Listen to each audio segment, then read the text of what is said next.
those ideas and they're listening before they're making their opinion rather than reacting later to what people are saying. And so, testifying is kind of a rigid environment. If anybody's watched those, you have to go in, you have to stay within 5 minutes, and you have to read your testimony. And we share that testimony both with all of you and with the folks on the committee. But I was able to talk about the Beacon Act. I was able to talk about the No Pain Act, of course, which is important because we have a lot of veterans that have opioid addiction, and this allows us a way to address that issue and to avoid pain using other non-opioid measures, which is key. Which is giving them a choice. It's giving them a choice. Yeah. And so that, the doctor, yeah. To me, this all comes back to those, the access to healthcare, and access means getting healthcare where and how and when you need it. And so this addresses that important issue that's always been number one or number two from our constituents. And of course, then it's the Recover Act. And there's so many acts, I got to look at my notes here.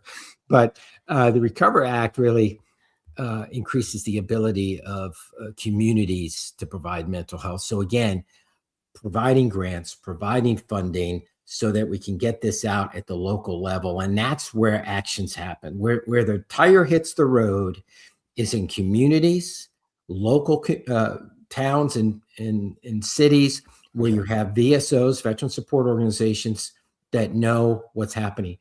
The way to solve things in Boston is a little bit different than solving them in Columbia, South Carolina. That's right. Yeah. It just is. There's different facts, there's different populations, there's a bunch of different things. And so this is what that does. And so testifying is always fun to do because I can go there representing all the folks that are listening today, all the folks that are taking part in the surveys. And I think it reinforces the importance of these surveys because that data is so important because the numbers don't lie. We're not adding anything to it. We're giving them facts, and that's important, and it helps them shape their decisions in a more positive way. And we've seen great success with this already. It's amazing. It's very simple, but no one else is doing it, and that's why it's disruptive. Yeah, no, 100%. I mean, when we did the initial gap analysis, which anybody that's looking to impact others, that's what you're looking for, right? Is right. Either there's a gap somewhere or you can do something better than somebody else. I mean, that's how you start a business or any nonprofit. And this seems so simple. I think when you and I started having conversations, we were both like, why is nobody doing this? Like, this is not natural. Then all you got to do is bring amazing people onto the team and just let them at it. And that's basically what we've done here. I want to bring up Mike Mertzke's comment here, Jim. He said, this is so needed as we haven't even scratched the surface on military TBI and CTE, from everything from training to combat and everywhere in between. And I think there's another comment in here also that came from Kevin, which is kind of talking about that, hey, we don't even, there's some vets that haven't even been diagnosed with TBI, right? And this again goes back to what we're talking about here with the grants and the innovations and like figuring out, like, does a person have TBI? Doctors are saying one thing, well, it's because they're using the training that they've received, when realistically it could be a catalyst from TBI or CTO. It could be something else that's creating these. And that's really what the emphasis of all this is, right? Is that kind of why this is? Absolutely. And I think the other challenge is you really don't have the ability at the VA to do this TBI testing sophisticatedly across the country. There's only 4 trauma centers that address it. Yeah. And of course, they're geographically dispersed, and by embracing other organizations that have the latest technology and that are coupled with university hospitals and other things like that, we're getting the best and brightest involved with it. And I think that's key. And sharing that information in a collaborative way can help solve these problems. And Mike's right. I mean, there's studies now that micro concussions, and that could be even from artillery fire over a long period of time, or even small arms fire over a long period of time. And we've all hit our heads numerous times in the military, some more than others based on your MOS or what your duty was. But that's accumulative, right? That effect is accumulative. And I'm not by any ways and means an expert in this. I just talk to really smart people about it. But it's a much more systemic problem than we think. That's right. And if we can get it early and put those and diagnose it and put the mitigation in, we can affect suicides. We can affect that rate. We can affect homelessness. We can affect disengagement from the community. And that's why this is so important.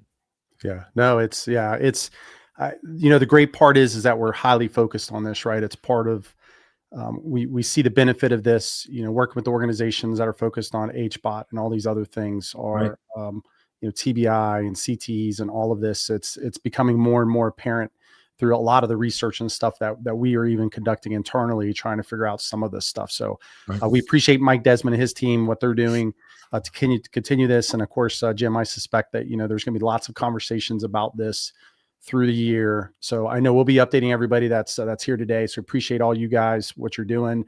And again, I can't stress this to you guys. We talked about it earlier. Continue to give your voice, right? I know I try to say this all the time when we have these, you have an opportunity, right? We're taking your voice and we're handing it to people that want to hear it. So we all need to band together and give the voice, and you have your opinions, you have your experiences. All right. We're not all going to be the same, but the point is at least you get your voice in. And not only, go ahead, Jim. And let me just add to that, because I think it's such an important point, Ray. And it's not only just taking the surveys with us and getting involved with us, it's taking this information and sharing it with your local legislators and lawmakers, with your state, and pointing them in our direction. Hey, look at this. This is important. You need to know about this. Because the fact of the matter is sometimes even at the highest levels of government, they just don't know the level of details. They just don't have the information. If we can provide that information with them and help shape their decisions in a positive way, just by using facts, not by trying to sway them in any way. And I think that's why we're so, we're so popular with both sides of the aisle, because we're providing them information in a nonpartisan way and saying, hey, this is what veterans and their families are telling us. This is important. You may want to know about it. Your constituents are telling us this. And so they're thankful for that, because they're busy too. So, and sharing that information is important. But I would urge all of us have a role to play for our voices to be heard. We're all busy. I get it. We're raising families. We're running businesses.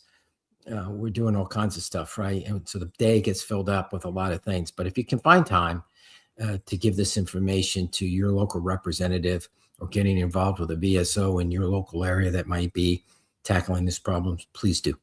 Yeah. And then the enlisted way to say that is get off your butt and take the survey. There you go. Right? It's your life. I was trying to do that nice kind of. It's your life, right? Yeah. Like that's very important, right? Like the whole means of us being here is supporting our brothers and sisters. Like there's no excuses in my mind for somebody not providing their voice to do this. So you can't get upset later if you didn't provide your voice. I guess the point, and you absolutely have it now. Okay, all right, Jim, we got to move on. Bottom line is we're focused on the TBI stuff and all of that. Veteran Connection Network, Jim, good news. It's launched, right? Like it's out there. Valerie and Leah are absolutely running as fast as possible, getting that thing up. To give everybody kind of an idea what the Veteran Connection Network it is, we were going to kind of start our own internal, I would say, volunteer system, right? One of the things that we've consistently talked about inside of this organization is we look at everything in kind of threes. Like we have the veterans and families, we have MPOs, VSOs, and then of course we have the decision makers. And all three of those are like, it's like a, like a pyramid that's kind of sitting there, but all three have to kind of interact. When we started talking about this, it was just going to be for us. And we realized very, very quickly that it would make way more sense to bring everybody together. Again, our mantra is like MPOs and VSOs being successful at the local level makes us successful, and vice versa. So this platform is really used for two things. If you're a veteran, you can come here and you can find volunteer activities, right? This thing's going to really start getting populated very soon with a lot of information. If you're a VSO, MPO, and you have events that you want to get out to folks, this is where you come, and you can work with both Valerie and Leah to work through that. You can connect with us. You can ask questions, all that type of stuff, and we'll get with you guys. So I just wanted to bring this up, that the digital hub is there. We're rocking and rolling, and we're kind of moving it forward. Jim, I just wanted to ask real quick from your perspective, how important is this digital hub? Connecting VSOs, MPOs, and veterans in your mind. Well, this was the most important thing we talked about when we launched Mission Roll Call, or second, right? We wanted to advocate for veterans, but we also wanted to bring them together. There's 8 million veterans that aren't associated with any VSO or the VA, and they're out there, and we want to make sure they and others have the knowledge and the ability to connect to different veteran support organizations in their local area. Sometimes you want to volunteer. Sometimes you just want to give money. Sometimes you want to personally get involved on a board or something like that. And this is a way to do that. You can go to this and volunteer your time, maybe take your company and go volunteer your time. Maybe you have a group of veterans that you hang out with and play golf. And maybe this would be an opportunity to plug into something that would do something positive in the community and make you feel good at the same time, and plug in. At the end of the day, we join the military, every branch, to serve our country, do something bigger than ourselves, to be part of something bigger than themselves. And that doesn't turn off when you retire, and it doesn't turn off when you get out after one enlistment. That's still in you. That flame still is burning, and you need to step up, as Ray said, and get involved. And this is a way to do that. And so we invite other veteran support organizations to come be part of that network. And again, that's disruptive. No one else is doing that. We want to promote other VSOs. We want to see them successful. And we want to help tell their story so that people get involved. We're a powerful community of 18 million veterans across the country. When you think about spouses and kids, you're talking 30 million plus people in our country that have a strong connection to the military. And that's a sizable voting block. It's a sizable volunteer block. And it's a sizable group of people that can make a difference in community. And hopefully this is a way to make that a little bit easier.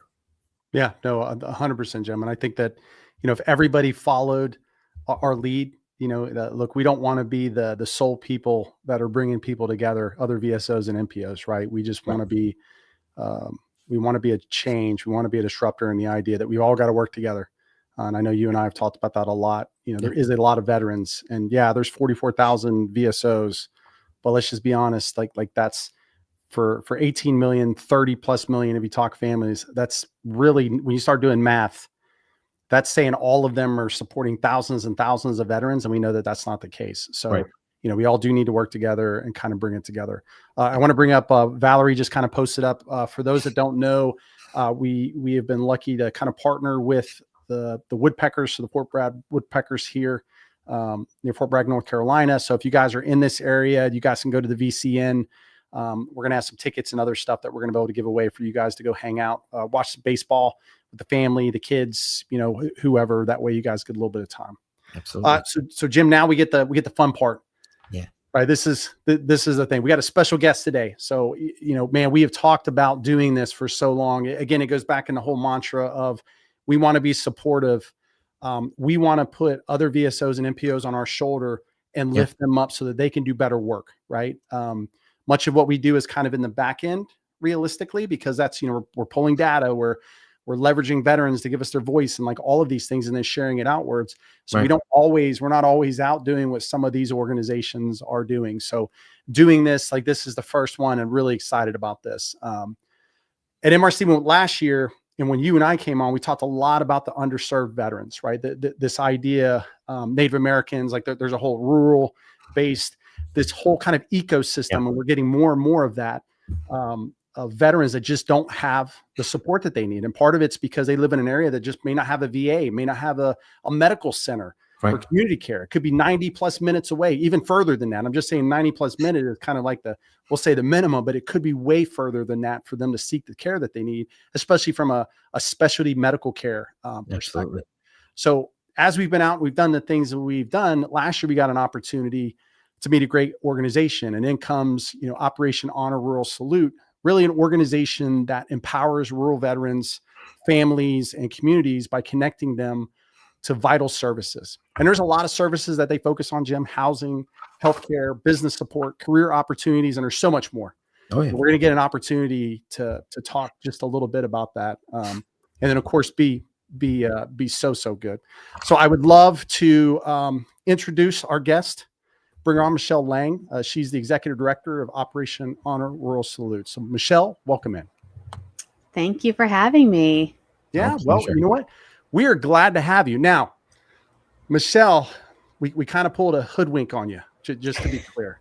Yeah. So Jim, I know that there was another reason that we wanted to bring Michelle here today.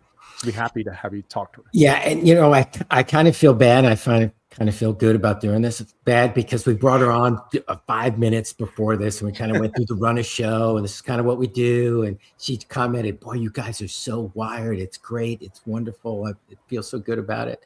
And then here we're going to pull something on you that you weren't expecting. It's a positive. It's a positive one. It's like a surprise gift. Okay. We love what you're doing. And one of the things that we want to do is support organizations that we know is making a significant difference for veterans in the rural area. And I loved on your website, early on, it said the Wi-Fi is weak, but the patriotism is strong. Yeah. So we all know that there's a number of veterans that just don't have the ability sometimes to connect. And so that thereby definition, they're disconnected. Mm-hmm. And your kind of organizations are making a difference by getting them, helping them, plugging them into other things. So we love what you're doing. We're going to allow you to speak about what you're doing in detail. But we want to give you $5,000 from Mission Roll Call to help with your cause, which is a just cause and a noble effort. And we want to partner with you in the future and make sure that we're telling your story. We're plugging you into other organizations. And so we just wanted to give that small token of our appreciation to what you're doing and invest in you in the future. Oh my gosh, that is a surprise. Thank you. Yeah, it was hard. Jim wanted to tell you, and I was like, no, just let her. Yeah. Oh my, yeah. Wow. Thank you.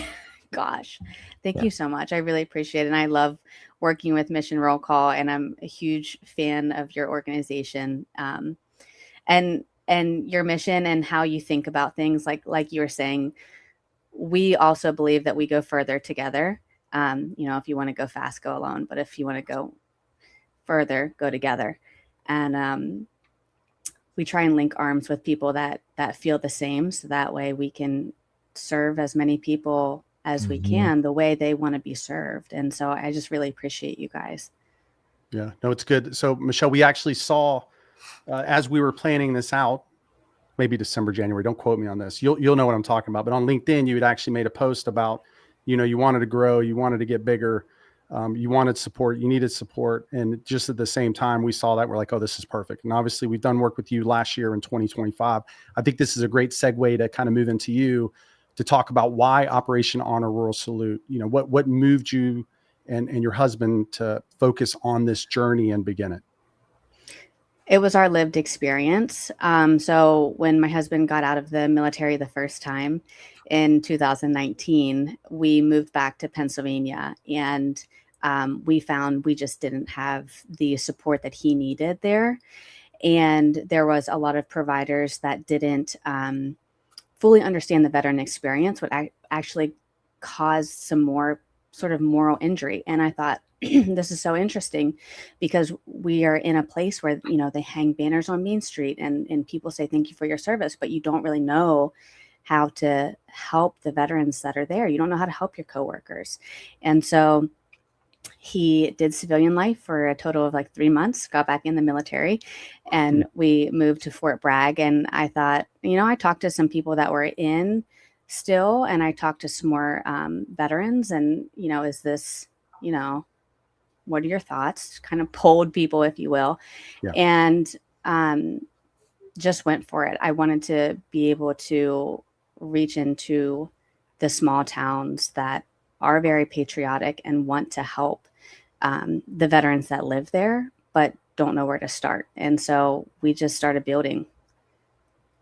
Okay, great. Awesome. Yeah. And I know we had worked with you guys in North Carolina.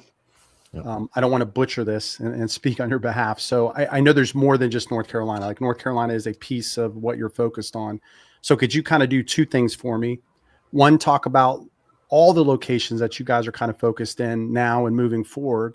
and then also the types of events that you guys are running, so folks know.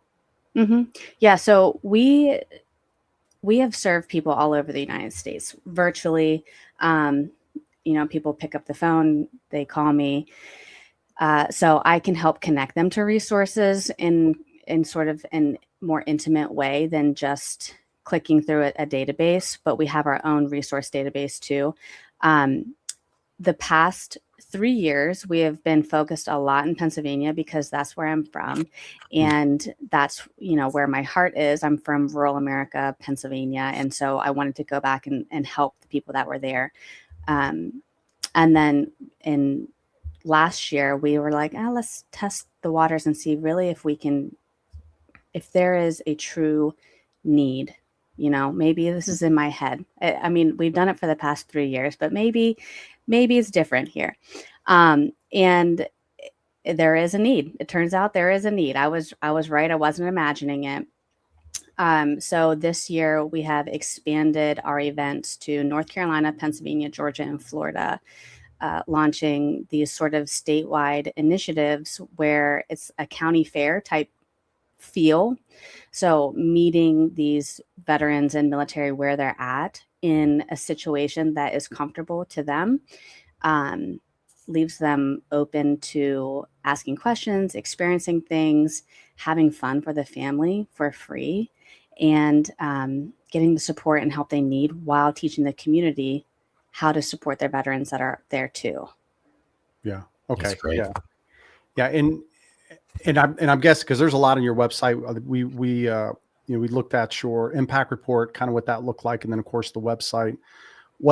Where's the best place for folks to get connected to you, right? Because I know you guys were like most, you want to impact as many people as possible anywhere that's needed, and you kind of mentioned that. What would be the best way for folks to get in contact with you guys? We have a contact form on our website, and so that will go straight to us, and we'll see that. That's one of the fastest ways.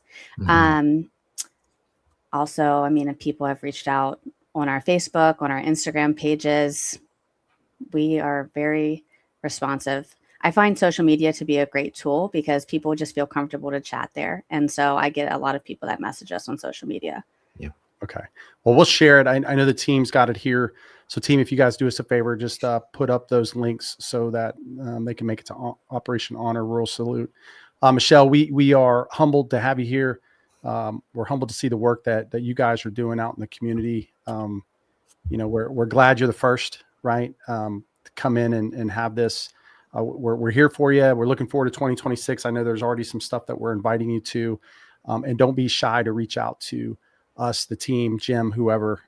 We're here. Like we want to do work. We also like volunteering with other organizations. Absolutely. So if you need help somewhere, please reach out to us. Well, there's going to be some great opportunities in North Carolina, Pennsylvania, Georgia, and Florida this year. That's good. Yeah, let us know. I'm positive that Valerie's already tracking the North Carolina one, because I know she had already mentioned that one. So anything else you wanted to say, Michelle, before you take off? I'm so appreciative of your gift, your support, the work that you guys do. Thank you for having me on, and for you guys reaching into rural America, because there's not many communities, or there's not many organizations that are reaching into rural America and really asking what is going on. And I'm strongly of the belief that America runs on rural veterans. They're the backbone of America. So thank you for what you do and for linking arms with us. Our pleasure. Absolutely. Right, we appreciate you, Michelle. All right, everybody. Now we get to the fun part. Jim, so good, Jim, to bring her on. It's just wonderful. Jimmy, she's just a class act, making a big difference, humble. She's just making it happen out there. Yeah, the more we do this, the more folks that you meet, the more folks you see at the, at that community level. And man, what an amazing thing that they're doing right now. And I can't wait to just see what they're doing expand bigger and bigger. So thanks for the team, Valerie, and all the rest of the team for doing that Absolutely. connection. And of course, them being part of the coalition. All right, everybody. So now we're going to move into questions. This is a question time period. You guys get to ask us questions about whatever. you guys may have. You guys can post on whatever social media platform that you're currently on. So you can just, hit something up there. Somebody from the team will grab that question and then of course throw it up for Jim and I so that we can kind of have a conversation about it. Jim, I want to go back. John had mentioned a little bit earlier. He said, thank you both for being there. I'm not sure how to reach out because I know I have a TBI problem with me, but I just don't want to give it to the VA to try to raise my disability. I've been calling out to friends to have phone numbers where I go because the VA where I'm at a padded to say, no, why don't the VA hospitals announce such problems more? Thank you. So I think he's looking for why isn't the VA a little bit more involved with some of these issues and then pushing it out through their network to make sure folks like John have that information. And where can he go? I know that Jim Card already mentioned the VFW, American Legion, and some of these others, but I'll kick that over to you, Jim. Yeah, it's a tough one to answer. I mean, we certainly can put you in touch with Avalon Action Alliance and some of their satellite organizations they work with. I don't know where geographically you live. That will kind of help shape that a little bit as well. So there's a lot of people and organizations that want to help, dog included. And, what up, Roder? and so, please send us your information and I'll plug you into the contacts I have with them. And I'm sure they're going to reach out and help you out. And if they don't, then give us a call because we want to make sure you get assistance. Yeah. And I think the call, if I remember right, John, I think's in Florida. I think I'm just trying to remember the other messages that because he is a routine visitor for us, okay. Jim. So I think that's what he said before. But if somebody on the team, here, I've actually got it. Here's the information for Avalon Action Alliance, John. So that way you've got it and you can actually see it. I don't know if it's going to post to all, but that may be very helpful for you and kind of what you're doing. And again, also what Jim Carr kind of noted with the other locations that you would go there, and don't be shy to reach out to us also in a contact form if you need to. But we have a lot of relationship here with Avalon. They're such a great organization. There's a lot of other organizations that they are related to. Warriors Heart. I mean, there's just a lot of really good organizations that are inside of that.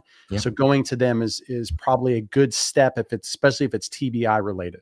So, okay. All right. So the next question that we had here, or just kind of, I think it's maybe a statement, but I think it'd be good for you to answer, Jim, is would love to know about those who may have not diagnosed with TBI during service because it's not a thing, right? So we just didn't talk about it while they were in. So many vets are out there with TBI who don't have that official diagnosis. So Jim, I know that there's a lot of what you just went through, right? We talked a little bit about it. But what's kind of our plan from your perspective? I mean, obviously plans change, but from your perspective, leading the organization, how are we going to help make sure that the veterans that may not have gotten diagnosis, that we continue to bring this up and make this an important piece of what we do? Well, a couple of things. One, we're going to continue to testify and bring these stories and statistics to those that are making decision on the House Veterans Affairs Committee and the Senate Veterans Affairs Committee on health so that they know about it. We're going to work with individual congressmen and senators that we know can help address this. And then on an individual basis, on particular ones, right, we maybe can plug in somebody in Florida. There's somebody who's written the legislation from Florida that we can plug them directly into that constituents so they know, hey, one of your constituents has an issue, please know this. And I think the other thing is we're going to continue to push this through the media with the results of our surveys and some of the things that we've heard. And that's why I said earlier, it's holding people, it's listening, and then the accountability piece to make sure that they're just not saying to us, we hear you, we're going to do something about it. It's making sure that, okay, well, where are you with that? What is your all of us have bosses, right, that say to us, hey, listen, I gave you a task. Where are you 30 days from now? And why am I still talking to you about this? That's right. That's the case with us, with key decision makers and legislators that are involved with this. I think they understand that we're not going away and that our visibility with the veteran community is growing. I mean, we're reaching literally millions of veterans, through our social media platforms, either Facebook or LinkedIn or through this modem, through our podcasts, through YouTube videos, and it's disrupting the equilibrium because now we're getting these opinions not through a filtered process, through a region, through the state, through this, all of that, and then it gets to the top one and it gets filtered again. We're not doing it that way. We're using statistics and sharing that. So does that answer that? No, yeah, I think that's great. I mean, it's a good lead point. I mean, the bottom line is we're going to continue to work on it as long as we possibly can. Okay, well, Jim, we've done good work for everybody that's here. And more importantly, Michelle, thank you so much for the work that you do. One thing that I'd like to bring up to the group, if you guys go to the website for where this is located, right? So you go into the Veteran Town Hall. If the staff can link that in here, when you go inside of there, there's a poll underneath this player that we need you guys to take. And it's basically asking you, what's the next VSO that you guys, the area that you guys would like us to invite on, right? We've got the 4 priorities that you guys selected for us in 2026. So would you like somebody that's focused on accessing timely quality healthcare? Would you like somebody that's focused on service-connected injuries and conditions, preventing veteran suicide, or accessing housing solutions to homeless veterans? So if you guys could go take that poll real quick, all you got to do is select it, hit the vote button. That way we get you guys each week. We will do this. We'll have a VSO on. We'll talk to them, learn a little bit about them, share their story. That way you guys can get connected with them and share out with your communities. And then we will do this. I thought we just had a question come in. So Roy asked, how can younger people volunteer their time to help veterans? Roy, I'll take that one real quick. There's a lot of organizations, right? So the very first thing is where you're located, but there is a lot of organizations that you can join to do just that. We have our own, the Veteran Connection Network that we have internal to Mission Roll Call. We have a lot of, you're going to see a lot of nonprofits and VSOs that are going to start to populate on that. So we'd love to have you there, and we'll have somebody link that up for you so that you can do that. Jim, we got a message here from Kevin. He put media push is a great idea. Just like PTSD and mental health become a thing we were able to talk about. TBI is one of them that just does not have that level of familiarity in terms of something vets are told to bring up and address. It's got to be more household-like discussion. He's exactly right. And the fact is that many of us, I was Army Aviation. So the only time I went to a doctor was once a year to get my flight schedule and upslip stamped, right? Yeah. You never went to the doctor because you could lose your flight status. And a lot of branches of service are like that. So you never went to the doctor. And of course, these issues compound over the years, and then you get out and now you don't have any kind of record that shows the injuries that you've had because you've been, I would say, less than honest with a flight surgeon or a doctor. So it's important that we have this conversation about how we don't know how broad this is, right? That's it's right. like homelessness. We don't know how many veterans are truly homeless. That's and right. By bringing this to the attention of society in general through the media, through society in general through our website and working with other VSOs, but then adjacent to that is providing that information to those that are in the halls of Congress and Senate that are making decisions and making appropriations. And not only them, sharing this information with the VA so they can do something like the Beacon Act, working with other organizations to make sure they're investing in organizations outside the VA that can provide good health care and address these issues. So all of this is important. The only way we do that is through all of you that are listening, getting involved, taking polls, volunteering, sharing your voice in the local community, and working with other VSOs. Yeah, thanks for that, Jim. And Kevin, Roy, thank you both for your question. And staff, you guys can also take that poll, so don't be shy to put your thing in there. Jim, as we kind of depart for today, any kind of closing comments for you, for everybody? Yeah, one thing I would say is all of us have a role to play. Some of us feel more comfortable maybe getting involved by being involved with a local VSO at any level. Some of us just want to donate money. And I would say to those that want to get involved, please go to our website. You can donate to us. You can donate to any of the organizations that were in our veteran support organizations that we have on our website, or you can just touch base with us and say, hey, well, listen, here's an organization that you may not know about. We're a community working this together. We don't have all the answers. And if we did, there'd be a problem. The answers are out there. The answers and solving these problems are done at the local level by rolling up our sleeves and getting involved, either with a donation of our time or treasure to be involved in any amount helps. $5,000 is not a whole lot of money in the order of things, right? When you hear in the news billions and trillions of dollars here and there, I mean, it's mind-boggling, but it makes a difference to that organization. That's right. And if you think about 18 million veterans, if each one just gave $1, what impact we could have. So get involved with any way you can. Absolutely. Well, thanks, Jim, as always. For everybody that's here today, thank you from the entire Mission Roll Call team. We are, again, humbled and thankful to spend our days every day doing all we can do to make sure that your voice is heard by those that make decision.